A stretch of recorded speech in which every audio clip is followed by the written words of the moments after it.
বাংলাদেশের শিক্ষার্থীদের অংশগ্রহণে সম্প্রতি হয়ে গেল 25তম চাইনিজ ব্রিজ প্রতিযোগিতার চূড়ান্ত পর্ব। বক্তৃতা, ভাষা দক্ষতা ও সাংস্কৃতিক পরিবেশনায় প্রতিযোগীদের প্রাণবন্ত লড়াই শেষে বিচারকদের রায়ে এবারের আসরের সেরা হয়েছেন তাসমিয়া রহমান।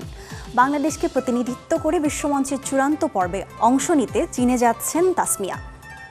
রাজধানীর আন্তর্জাতিক মাতৃভাষা ইনস্টিটিউট মিলনায়তনে আয়োজিত বর্ণিল এই আয়োজন নিয়ে বিস্তারিত থাকছে প্রতিবেদনে।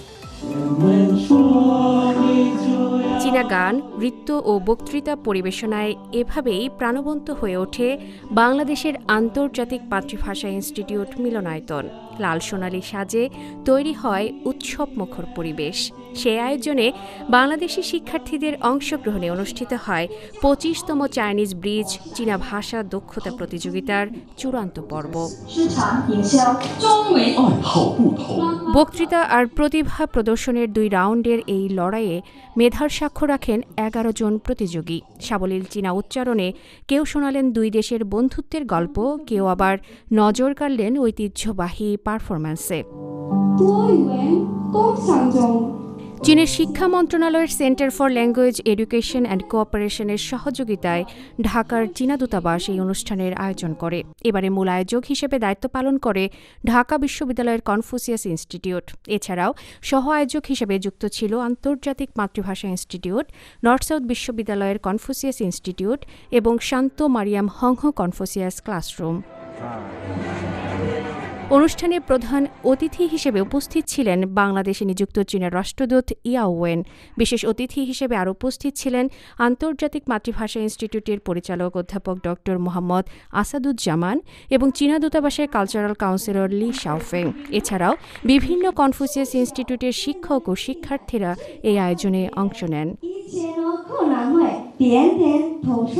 প্রতিযোগিতার শেষে আসে সেই মাহেন্দ্রক্ষণ। হাড্ডাহাড্ডি লড়াই শেষে বিচারকদের রায়ে 25তম আসরের শিরোপা জিতে নেন তাসমিয়া রহমান। প্রথম রানার আপের গৌরব অর্জন করেন আমিনাতুন তায়েবা এবং দ্বিতীয় রানার আপ হন আদুন রেজওয়ান নাইম। আমি খুবই আনন্দিত। একটা মাস হচ্ছে আমাদের এত পরিশ্রম করা হয়েছিল, তো এই পরিশ্রমের ফলাফলটা অবশেষে পেয়েছি। ভালোই লাগছে, কিন্তু একটু খারাপ লাগছে যে আমার এবং চ্যাম্পিয়নের মার্কসের পার্থক্য 0.2। অনুষ্ঠানে রাষ্ট্রদূত ইয়াওয়েন বলেন, ভাষা কেবল বুলি নয়, বরং এটি 2 দেশের মানুষের হৃদয়ের সেতুবন্ধন। তরুণরাই আগামী বিশ্বের নির্মাতা। ভাষার মাধ্যমে পারস্পরিক শ্রদ্ধা, বোঝাপড়া ও বন্ধুত্ব গড়ে তুলে তারা আরও সুন্দর ও উজ্জ্বল ভবিষ্যৎ নির্মাণ করতে পারে। আজকের প্রতিযোগীরা শুধু বিজয়ের জন্য প্রতিদ্বন্দ্বিতা করছে না, তারা 2 দেশের মধ্যে ভাষা, সংস্কৃতি ও বন্ধুত্বের এক শক্তিশালী সেতুবন্ধন গড়ে তুলছে।